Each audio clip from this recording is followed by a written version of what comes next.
Once you have brought in the dynamic elements and build up your page, you're going to assign this as a template that will be used on all your post pages.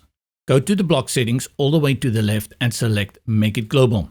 This is going to open up the conditions, and by default, it's going to set to appear only on this page. Now, this is a post page, and you can see we have other pages here as well, such as stories and pages, but we are working here with posts, and we want to put it on all, not just Fashion Week. So make sure you put it on posts and all. You also have the ability to exclude it.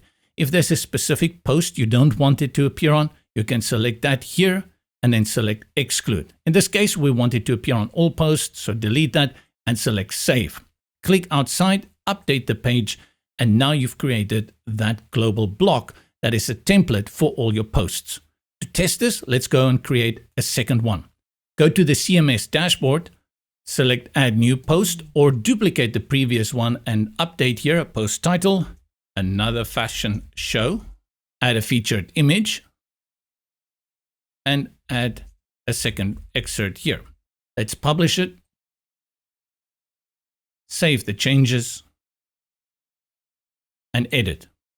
Build out new content here, but if you have a standard content that you want to keep for all your posts, you can build it out and save the layout, but it's much easier just to duplicate any post that you've used before and then add your new content into that. And this way, you've created great templates for your post.